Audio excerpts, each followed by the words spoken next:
Shalom, peuple de Dieu, chers téléspectateurs, je vous salue dans le beau et précieux nom de notre Seigneur Jésus. Nous sommes là pour nos instants de méditation. Nous allons prier le Seigneur. Père, nous venons à toi tel que nous sommes. Nous venons élever ton nom, nous venons te célébrer, nous venons te magnifier. Nous venons reconnaître que tu es Dieu et que tu es notre Père. Père, prends le contrôle maintenant de ces instants. Dirige tout, merveilleux Saint-Esprit. Moi, je m'efface et je te cède la place. Que je ne sois que la bouche, que le canal de l'Éternel. Viens et parle-nous. Imprime la parole de Dieu dans nos cœurs et transforme-nous, régénère-nous pendant que nous écoutons la parole. Et donne-nous la grâce de pouvoir être des enfants obéissants.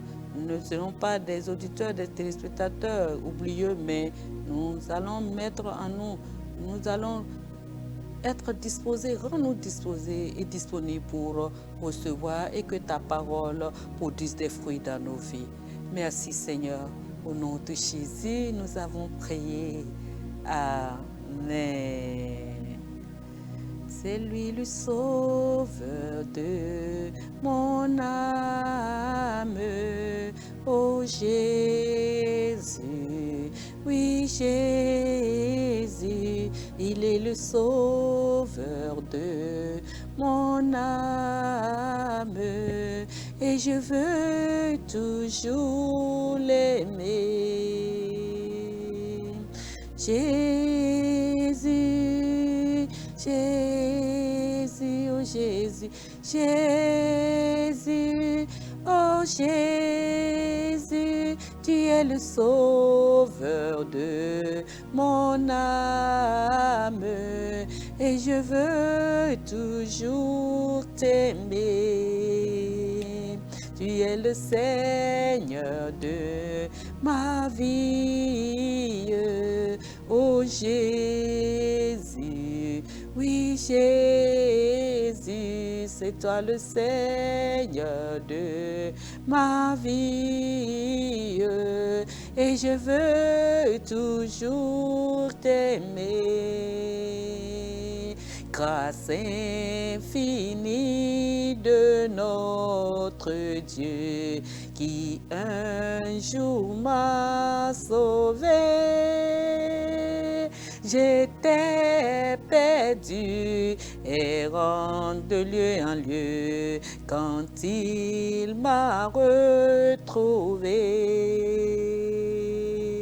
Jésus, Jésus, oh Jésus, Jésus, oh Jésus, tu es le Seigneur de ma vie et je veux toujours t'aimer. Oui Jésus, c'est là le désir de mon cœur et je sais que c'est le désir de mon frère, de ma soeur, de tous ceux qui te suivent en cet instant.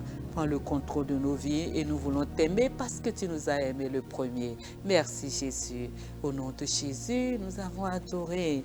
Amen. Bien-aimés, pour le thème de notre méditation de ce jour, nous le puisons dans le dévotionnel Le Réma pour la vie, écrit par l'évangéliste Ayodele Mathieu Olatunde. Et le thème que nous décortiquons depuis un certain moment a trait à la louange.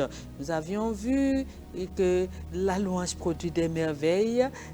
Nous avons vu que nous ne pouvons pas être dans le péché, nous ne pouvons pas vivre une vie de péché, nous ne pouvons pas vivre une vie d'injustice et prétendre louer Dieu et que ça soit efficace.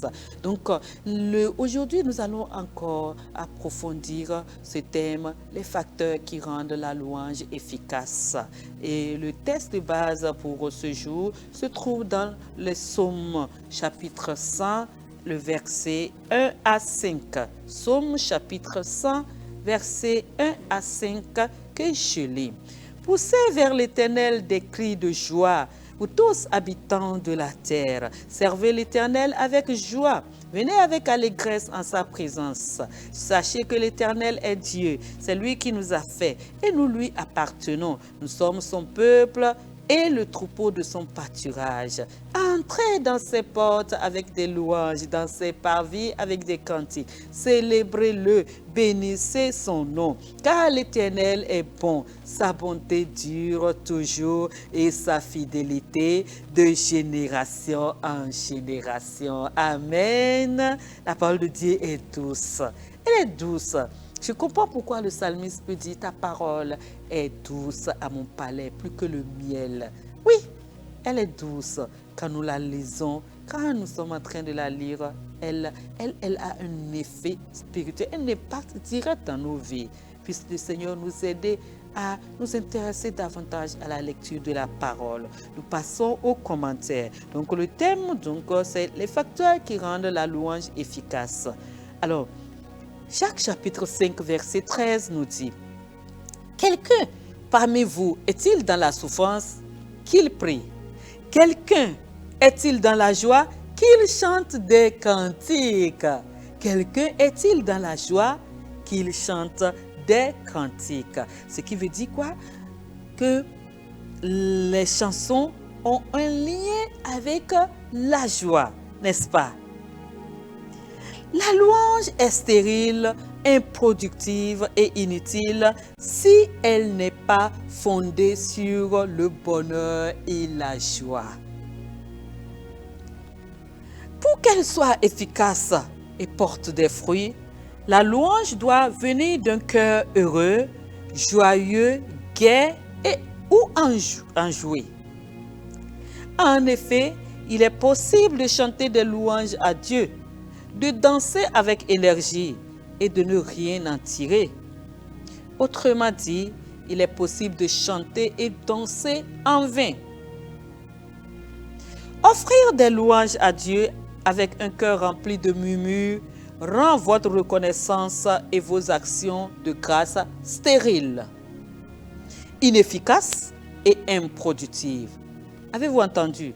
Offrir des louanges à Dieu avec un cœur rempli de murmures rend votre reconnaissance et vos actions de grâce stériles, inefficaces et improductives. La parole de Dieu nous enseigne à toujours nous réjouir. 1 Thessaloniciens chapitre 5 verset 16. Dans toutes les circonstances, afin de servir le Seigneur avec joie. Il est dit dans 1 Thessaloniciens chapitre 5 verset 17, soyez toujours joyeux, n'est-ce pas? Dans notre passage biblique d'aujourd'hui, nous sommes invités à servir le Seigneur avec joie, ce que nous avons entendu dans le psaume. Avant de nous présenter devant lui avec des chants, c'est-à-dire nous devons servir Dieu d'abord avec joie, avant maintenant de nous présenter devant lui avec nos chants. Un autre mot pour joie est bonheur, allégresse ou gaieté. C'est avec un cœur rempli de joie que nous pouvons louer Dieu et obtenir des résultats. Soyez reconnaissants pour ce qu'il a fait de vous et pour ce que vous êtes, quelle que soit votre situation. Avez-vous compris, en toutes circonstances, qui je suis? Ce que Dieu a fait de moi, ce que Dieu a fait pour moi, je dois en être reconnaissant. C'est pareil pour toi, chers téléspectateurs. Soyez reconnaissants d'être encore en vie malgré tout ce que vous avez traversé. C'est clair. La vie est un combat, même disent les païens, n'est-ce pas? Mais si dans ce combat, il s'avère que toi, tu es encore en vie et que tu es devant cet écran en ce jour et que tu me suis en cet instant, tu dois être reconnaissant. Car ce ne sont pas tous ceux qui ont dormi hier qui se sont réveillés ce matin. Il y a eu plusieurs catégories. D'autres se sont réveillés mais sont à l'hôpital. D'autres ne se sont même pas du tout réveillés. Et d'autres encore se sont réveillés avec des situations terribles ou avec des nouvelles terribles. Mais toi, tu es là et tu as même la paix. Tu as la possibilité de suivre le Seigneur, de suivre sa parole. C'est que tu dois être reconnaissant, bien-aimé.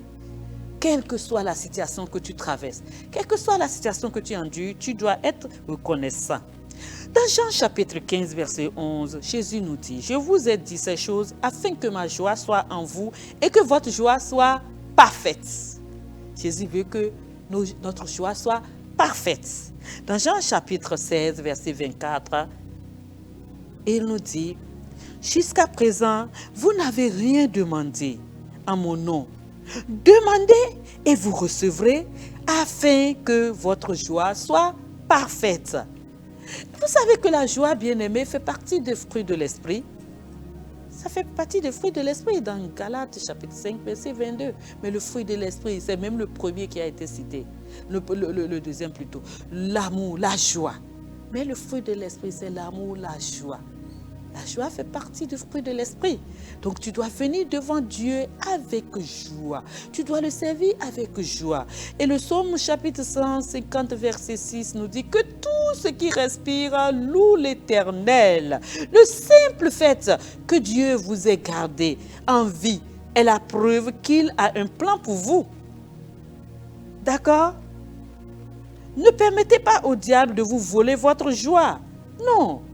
Parce qu'un autre thème utilisé pour joie, c'est bonheur. Et Job, par exemple, dans Job, il a l'allégresse. Et Job, chapitre 8, verset 6 dit, « Si tu es juste et droit, certainement, il veillera sur toi et rendra le bonheur à ton innocente demeure. » Job toujours nous dit dans son chapitre 22, verset 21, « Attache-toi donc à Dieu et tu auras la paix, tu jouiras ainsi du bonheur. » Son chapitre 23, verset 6 nous dit, « Oui, le bonheur et la grâce m'accompagneront tous les jours de ma vie et j'habiterai dans la maison de l'Éternel jusqu'à la fin de mes jours. » Dans le psaume chapitre 85, verset 13, le psalmiste peut nous dire, « L'Éternel aussi accordera le bonheur et notre terre donnera ses fruits. » Et dans Proverbe chapitre 13, verset 21, tu peux lire ce qui suit. « Le malheur poursuit ceux qui pêchent, mais le bonheur récompense les justes. » Tu es juste, tu as le bonheur comme récompense. C'est ce que dit le Proverbe, le livre de Proverbes, chapitre 13, verset 21. Nous ne pouvons même pas finir de citer tout ce que produit la joie. Il a dit, tu dois être joyeux, tu dois jouir du bonheur pour venir te présenter, pour venir présenter ta louange à Dieu, bien-aimé. Dans le Proverbe chapitre 17, verset 20, nous allons lire Proverbe chapitre 17, le verset 20. Proverbe chapitre 17, le verset 20. Il est écrit ce qui suit. Un cœur faux ne trouve pas le bonheur. Et celui dont la langue est perverse tombe dans le malheur. Est-ce que tu vois l'implication d'être faux? Tu ne vas pas trouver le bonheur, mais plutôt le malheur. Bien-aimé, pour être dans le bonheur, tu dois avoir Jésus. Avoir accepté Jésus comme ton sauveur et ton Seigneur. Là, tu as accepté. Si tu ne l'as pas fait, tu le fais. Tu lui demandes de venir dans ton cœur et d'être ton sauveur et ton Seigneur. Tu lui demandes pardon pour les péchés. Et tu viens maintenant à lui en toute sincérité, tu lui demandes de changer ton histoire. C'est ce que tu vas faire pour être même dans la joie parfaite. Et tu peux demander tout ce que tu veux. Tu vas prier avec moi. Tu vas dire, esprit de lourdeur et d'ingratitude, quitte-moi. C'est l'ingratitude qui nous amène à être dans la tristesse. Esprit de lourdeur et d'ingratitude, quitte-moi au nom de Jésus. Et tout va bien pour toi, bien-aimé. Tu es béni pendant que tu sers Dieu avec joie et que tu le loues. Au nom de Jésus. Amen.